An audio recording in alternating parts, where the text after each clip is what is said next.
Today we're building a survival shelter. Stay tuned.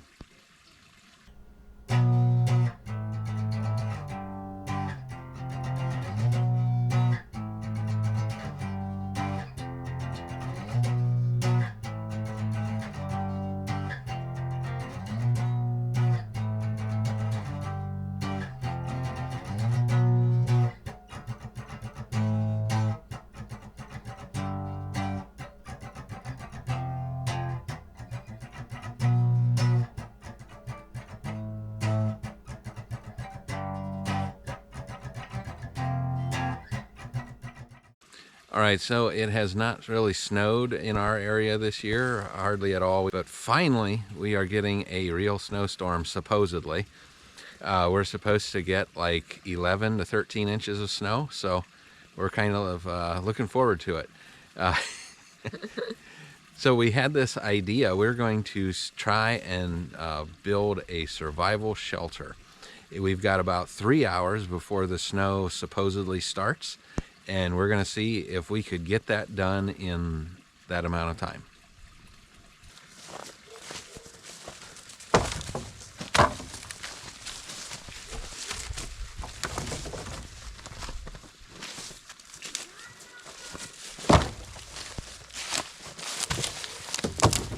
So the materials that we're using is all dead wood found on the forest floor, and there's plenty of it, down trees, broken branches, whatever. We're using that. We do have some supplies in my pack. Because we have intended to do this, I do have along some plastic that we're going to be using.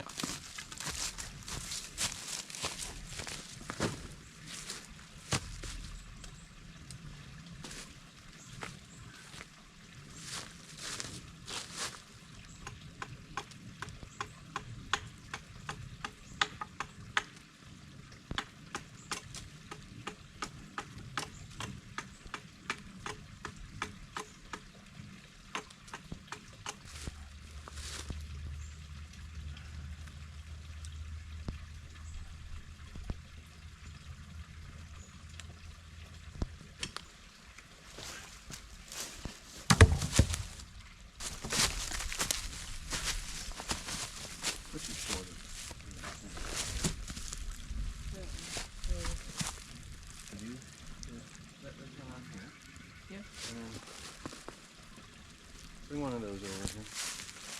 That one's fine.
Tried to dig into the ground, sharpen a stick and dig into the ground. It's very hard. You actually, it'd be nice to have a shovel or some real tools.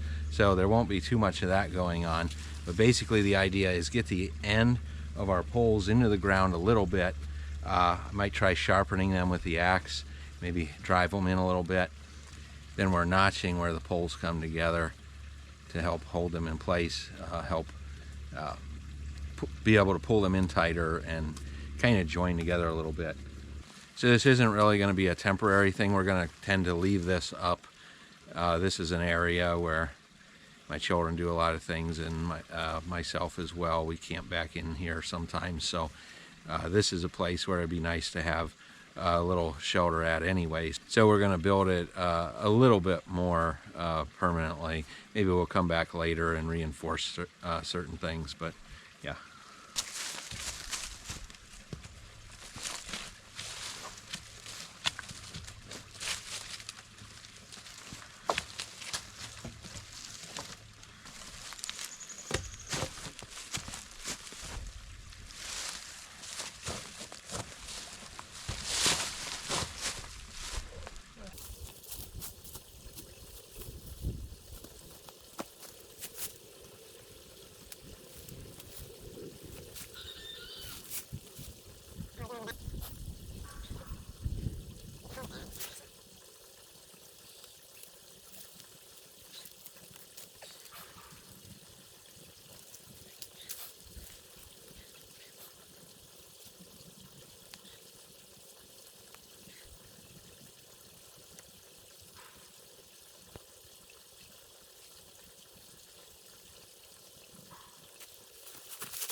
Right there?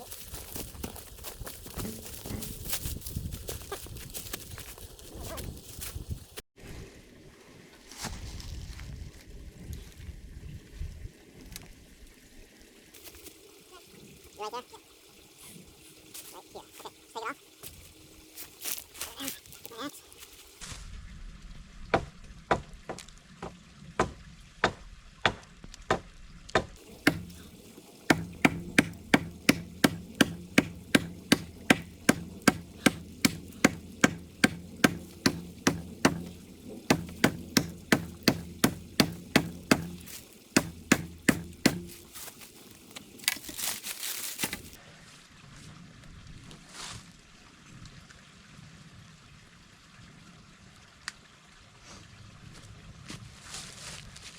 So you probably see me putting the sheath back on the axe every time I'm done using it.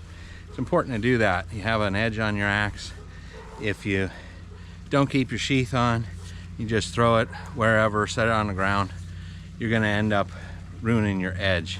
You want to have a nice sharp edge, you keep that on when it's not in use. Don't just set it on the ground. And when I was chopping, you might have seen I started to mark it. I didn't have anything under my log. And then I brought another log over, set it under there to finish my cut. You don't want to be chopping toward the ground, hit the ground. You always want to have something under there that if you hit that, you know, another piece of wood under there. So if you hit that, you're not going to blunt your axe.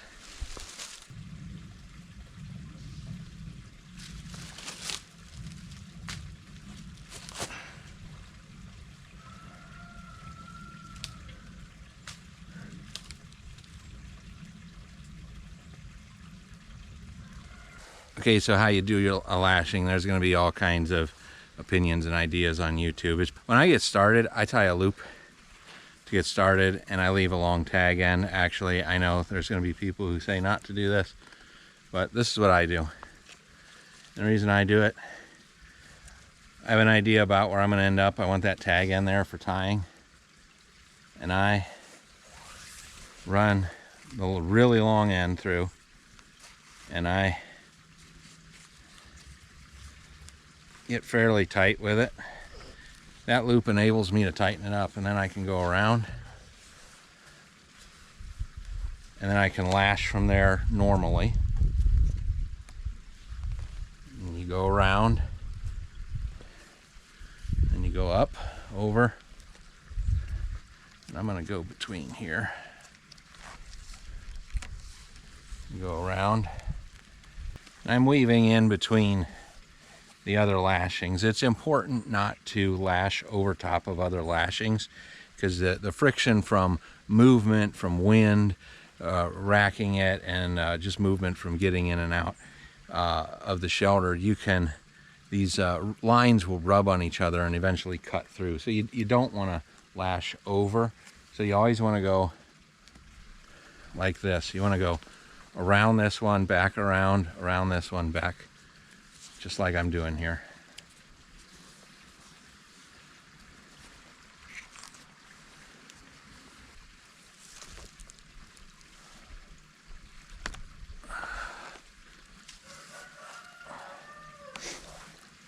So I tied another piece of line onto that one, make it a little longer.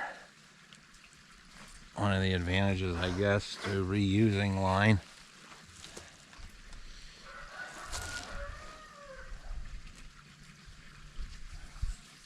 Now to finish off, I'll go all the way around this one.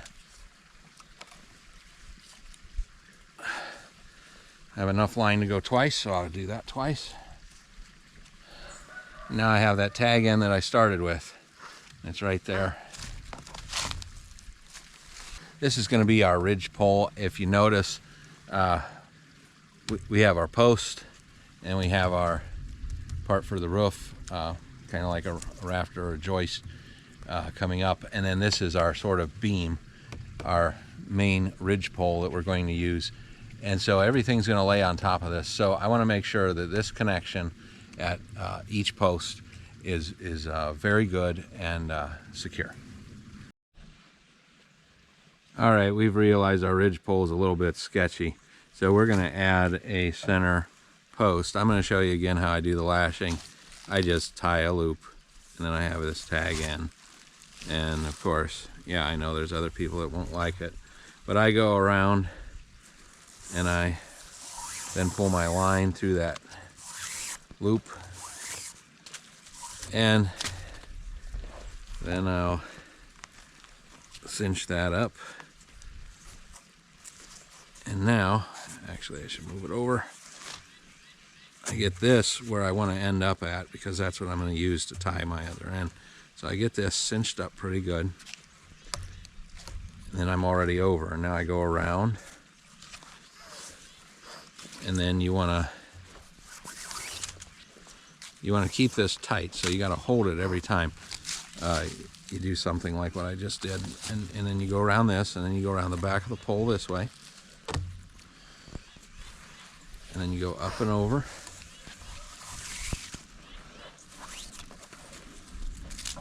and you go around the back of the post, and then you go around here, around your beam or ridge pole, and then back around the post, and up and over. And you always have the excess to deal with, and if you have it on a spool, I always cut my lengths before I would do something like this. Now, if you're just doing a temporary shelter, if you were doing this for one night or something like that, I wouldn't even bother to go to all this trouble. I'd set up something much more simpler, but the same kind of methods you would use to even if you're doing any kind of lashing. But yeah, you don't want to go across and all that. That actually, like I said before, once you start doing that sort of thing, movement and friction will actually cause it to rub against each other, and you'll actually get looser. Then you can go around this way to tighten these as much as you can. Some people would say not to do this anymore, but this is the way they used to teach you to do it. But yeah, you go around and you pull that tight, and that cinches everything together. And then go around again, holding it tight the whole time. And then to finish off, to tie off, I'm going to go around this pole once, and then I'm going to tie off with that tag end I started with.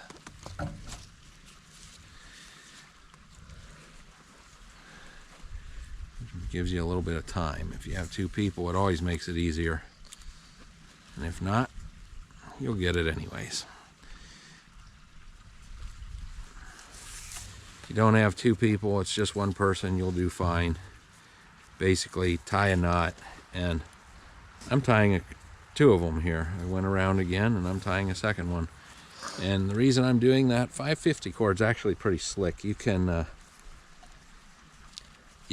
undo your knots really easy. So, knowing that, I'm going to make sure that I tie it with enough knots. So there's a long piece here left over. I can just cut that off, or I can use it to hang something inside the shelter, whatever. We'll make that decision later, but yeah. All right, so we want to place another pole here and raise this up a little bit because of the slope of the ground. So we need to add a post. So I'm going to dig a little hole. How do you dig a hole without a shovel? Well, it's not very convenient, but I flatten out a end of a stick to act a little bit as a shovel, and you just kind of pick away at it.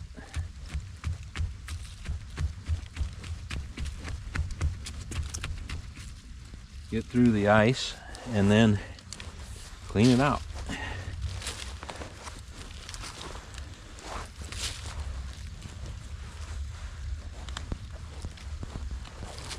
You just keep doing that until you get the hole you want. It's not difficult, it's just time consuming because you don't have the proper tools. But Just the same, you'll get there.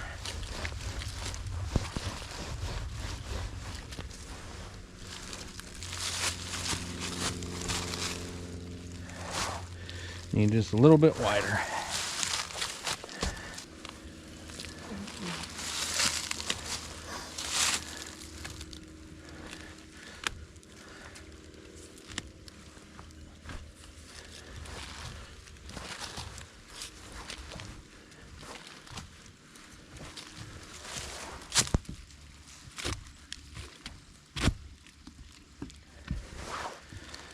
That's what we're after.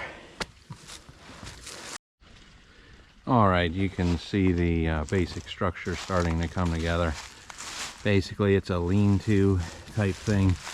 2 poles in the front, and we'll have a ridge pole. And okay, we added a 3rd pole because our ridge pole we weren't really too sure about. Yeah, so later on we'll dig a little trench back here behind the shelter to deflect any water running down. But that log on the hill we thought was good to start laying things on the back of our roof.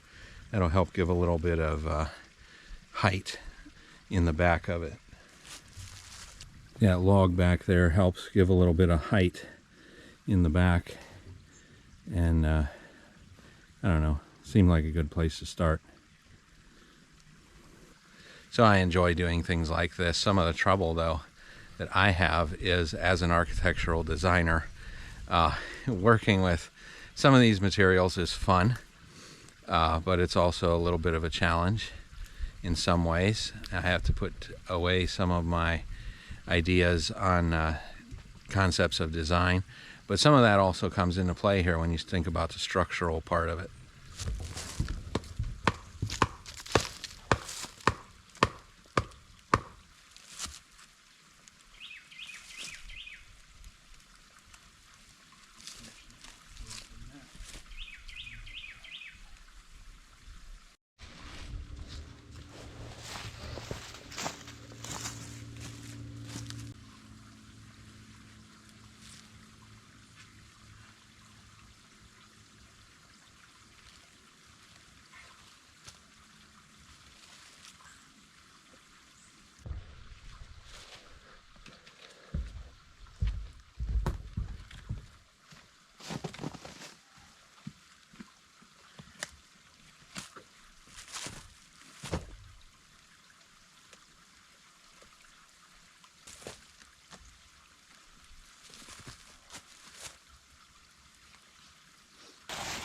Alright, that's the basic structure done.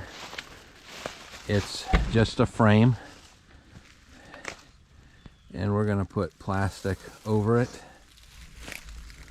There's the roof frame, and there's the back with our log on the hill, and put some other logs in there.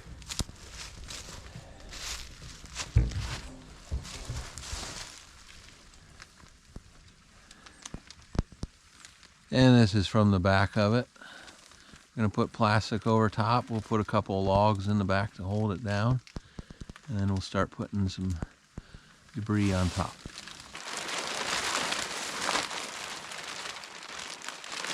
See what I'm doing?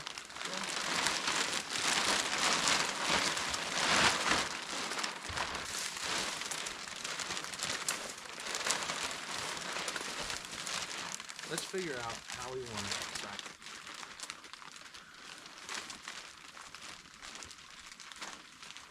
Okay, so plans keep changing as we go, finding better ways to do it. We started stretching the plastic over, realized we can lay a bunch of debris on there, but it isn't going to stay nice unless we would actually nail it. So we got some little roofing nails, tacked it in place in a few areas just to hold it on there till we get the debris on. So yeah, we've added some nails.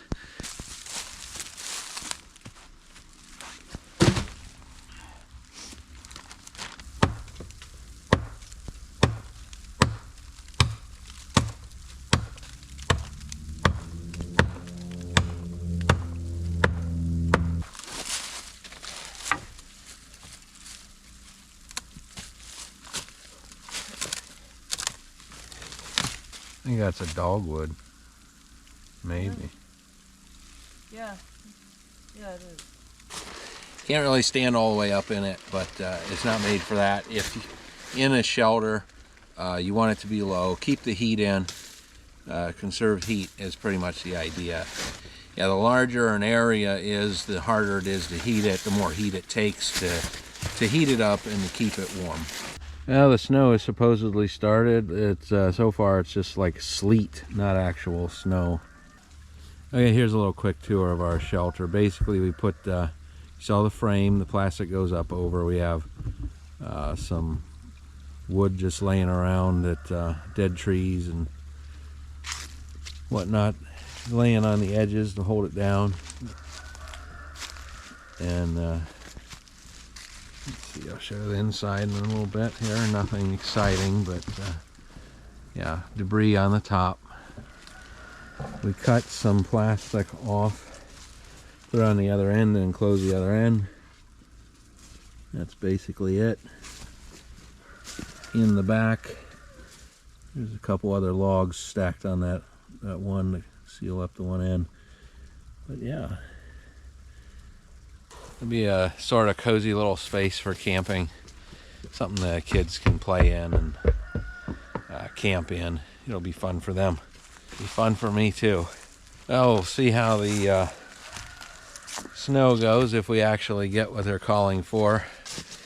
They've called for snow before this season, and it hasn't snowed, so yeah, we'll see.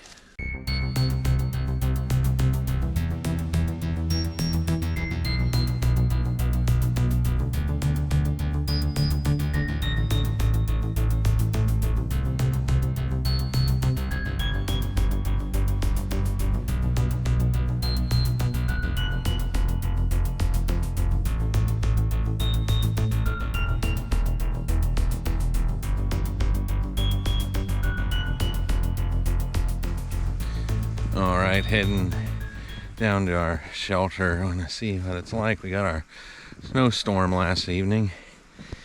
We didn't get any 11 to 13 inches, but there's about 10 inches on the ground. And it's actually almost the next evening, and it's starting to snow again, so we might get the rest of that yet. There's a little bit on the roof. Looks like a lot of it slid down. Doesn't look like that much on it, but the roof's holding up good.